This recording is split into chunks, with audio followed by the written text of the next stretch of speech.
aux félicitations qui ont été adressées par l'intervenante précédente et simplement signaler que les textes qui sont soumis, les deux textes d'ailleurs que nous avons à discuter cet après-midi, proposent des adaptations de notre législation sur une question de très grande importance et je dirais même une question d'une certaine urgence. Pour rappel, la loi de 2003 sur la violence conjugale avait doté déjà notre pays d'un outil permettant au juge d'attribuer la résidence conjugale à la victime d'actes de violence.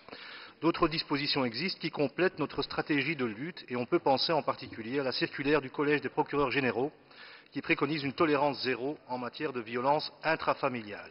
D'autres mesures également comme le plan national d'action sur la violence entre partenaires. Alors il est fort heureux que notre Assemblée et toutes les autorités de l'État, je pense en particulier au niveau policier mais aussi au niveau de la justice, continuent à s'investir et à s'inscrire énergiquement dans la lutte contre les violences domestiques et contre les violences entre partenaires.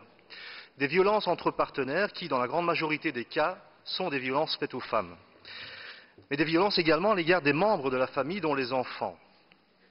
On comprendra donc aisément qu'il y a une importance sociale, mais aussi une urgence à se doter de législation et de réglementations adaptées. La violence domestique dans notre société est véritablement préoccupante et dans la justification de vos propositions, des propositions qui sont sorties de la commission justice, les auteurs exposent une série de chiffres clés dont certains auraient mérité probablement d'être mis à jour, mais des chiffres clés qui sont en réalité des statistiques extrêmement sombres. Inutile de les rappeler tous, mais il me semble en effet nécessaire de rappeler tout de même que la violence entre partenaires est la première cause de décès pour les femmes entre 16 et 14 ans en Europe.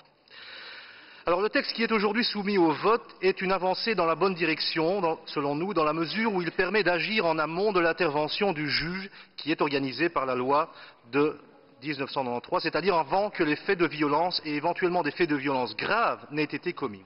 En ce sens, le texte, en permettant l'intervention du procureur du roi puis du juge de paix, organise une étape de prévention et il faut s'en réjouir. La procédure telle qu'elle est proposée rencontre les craintes qui ont pu naître dans le courant du débat concernant le risque qu'un éloignement préventif du domicile puisse être prononcé sur base d'une requête unilatérale, voire sur une requête arguant de motifs fallacieux. Je crois que la procédure qui a été adoptée et qui est ici proposée prévoit de rendre le juge compétent et je crois que le fait que ce soit le juge de paix qui statue, le fait que le juge de paix statue dans une procédure contradictoire, qu'il statue sur des faits dûment constatés par un procès verbal transmis par le parquet et enfin qu'il statue dans un délai rapide sont tous des éléments importants à nos yeux. Et je crois que ce sont des avancées qui sont absolument nécessaires, qui vont dans le bon sens, mais qui devront certainement faire l'objet d'un suivi rapproché, d'analyse, d'observation, d'un monitoring dans la mise en œuvre.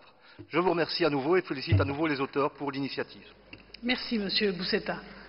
Si personne d'autre ne souhaite intervenir dans la discussion générale, elle est close. Nous procédons maintenant à la discussion